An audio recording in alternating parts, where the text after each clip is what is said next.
दिल्ली के मुस्तफाबाद का नाम बदलने की तैयारी जोरों पर है और ऐसे में जी दिल्ली एनसीआर हरियाणा से बातचीत करते हुए डिप्टी स्पीकर मोहन सिंह बिष्ट ने कहा है कि आज दिल्ली की विधानसभा में इसको लेकर प्रस्ताव रखा जाएगा। मुस्तफाबाद के विकास के लिए नाम बदलना उन्होंने जरूरी बताया है। प्रॉपर्टी डीलर के नाम पर रखा गया था नाम। मोहन सिंह बिष्ट ने बातचीत करते हुए इस चीज का जिक्र किया है। लोग मुस्तफाबाद आने से डरते हैं। भगवान शिव के नाम से शिव विहार रखा जाएगा। हमारे साथ बात करने के लिए विधायक मोहन सिंह बिष्ट जी हैं। मोहन जी, मुस्तफाबाद का नाम बदलने का प्रस्ताव सबसे पहले आपने बात उठाई थी और आज विधानसभा में ये प्रस्ताव लाया जा रहा है। हाँ, निश्चित रूप से जिस विधानसभा का नाम 1998 से लेके 2008 तक रावल नगर रहा हो, फिर लोगों ने उसको राजनीतिक फायदा उठाने के लिए और एक प्रॉपर्टी डीलर जो मुस्तफा के नाम से उनका नाम था, उसके नाम से उस विधानसभा का नाम मुस्तफाबाद रख दिया। तो निश्चित रूप से ये अपने किसी राजनीतिक फायदा उठाने के लिए जब इन व्यक्ति ने इस प्रकार का काम किया तो ये नाम बदलना चाहिए। और बदलने के लिए प्रस्ताव एक विधायक होने के नाता मेरा नैतिक दायित्व बनता है। यदि सब RWA मंदिर सोसाइटी सभी लोगों की डिमांड है तो निश्चित रूप से मुस्तफाबाद का नाम बदल करके शिव विहार होगा। सिर्फ विधानसभा का नाम मुस्तफाबाद बदला जाएगा कि ये पूरे इलाके का नाम ही बदला जाएगा? पूरा इलाके का नाम बदलने का तो सवाल ही नहीं हो सकता है। ये मुस्तफाबाद विधानसभा के नाम को बदलने का प्रस्ताव है, कॉलोनियों के नाम बदलने का नहीं है।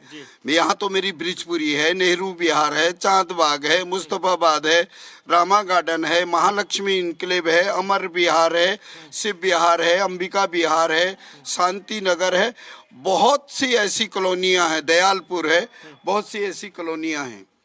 यानी कुल मिला के आप कह सकते हैं जो पूरा विधानसभा क्षेत्र है उसका नाम आप लोग बदलकर रखना चाह रहे हैं, जिसका प्रस्ताव आज विधानसभा में पेश किया जाएगा। सबसे बड़ी बात है कि ये जो मुस्तफाबाद है इसके नाम बदलने के पीछे लॉजिक क्या रखा आप लोगों ने? नहीं, निश्चित रूप से जो व्यक्ति 1998 से लेकर 2008 तक यहाँ का विधायक रहा हो और लोगों के डेवलपमेंट की योजनाओं को रोका गया हो और एक ही वर्ग, एक ही समाज के लोगों का यहाँ प्रतिनिधित्व किया गया हो, एक वर्ग के लोग होने के बाद आप पूरे एरिया के साथ अनदेखी कर रहे हैं।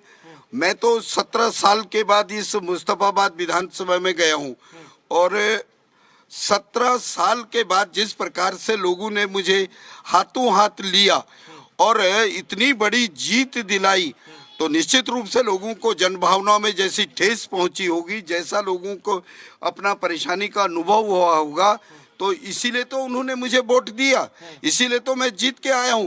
फिर कोई शिव विहार कोई ऐसा एक नाम वैसा नहीं है, कोई प्रॉपर्टी डीलर का नाम नहीं है, ये तो भगवान शिव के नाम से बसी है। और मैं तो सीधा सीधा कहता हूं, भगवान शिव ने मुझे 17 वर्षों के बाद यहाँ विकास करने के लिए भेजा है। मैं बाबा शिव का तो मैं सम्मान करता हूँ। मैं मुस्तफा का नहीं, मुस्तफाबाद में रहने वाले लोगों का भी डेवलपमेंट जैसे अन्य स्थानों में होगा उससे भी बढ़िया करके दिखाऊंगा। इलाके के मुस्लिम समाज तो नाराज हैं नाम बदलने को लेकर। मुझे किसी के नाराज होने या ना होने से कोई फर्क नहीं पड़ता और ना मैं उनकी चिंता नहीं कर रहा हूँ। मैं इस बात की चिंता कर रहा हूँ कि यहाँ का डेवलपमेंट होना चाहिए। यहाँ आने जाने वाले लोग जो ब्रिजपुरी से मुस्तफाबाद से होकर के जाते थे वापस उल्टा चले जाते थे। यहाँ टैक्सी नहीं आते हैं, यहाँ पे ऑटो आने में लोग डरते हैं। यहाँ का क्राइम का स्तर किस प्रकार से बढ़ रहा है, आज आप इस एरिया के हालात को देखेंगे। बद से बदतर हुई 6-6 मंजिल 8-8 मंजिल के मकान बन गए, उन पर भी बुलडोजर चलेगा।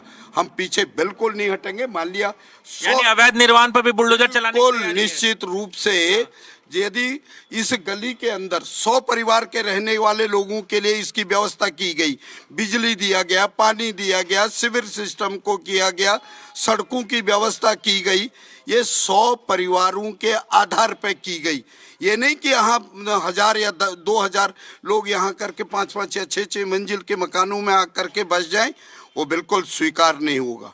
हमको व्यवस्था को भी ठीक करना है, यहाँ के हर बात को देख करके सुविधाओं को देने के लिए भी करना है। इसलिए निश्चित रूप से ये अनलीगल को हम किसी भी हालत से स्वीकार नहीं करेंगे। और इस जमुना पार्क के अंदर ये जमुना पार जहाँ हम सब लोग रहते हैं, यहाँ रेतली जमीन है और ये रेतली जमीन के बाद 4 फीट के बाद ये जमीन थोड़ी दूसरी टाइप में आ गई। लेकिन यदि हम नीचे जमीनी स्तर को देखते हैं, यहाँ बिल्डिंग बना देंगे, भूचाल आ जाएगा, भूकंप आ गया, यदि बिल्डिंग गिर गई उसकी जिम्मेवारी किसकी है? बिल्डिंग बायलॉज के आधार पर मकानों का निर्माण होना चाहिए और सरकार को भी रेवेन्यू मिलना चाहिए, ये मेरा कहना है। राजू राज, जी मीडिया, दिल्ली।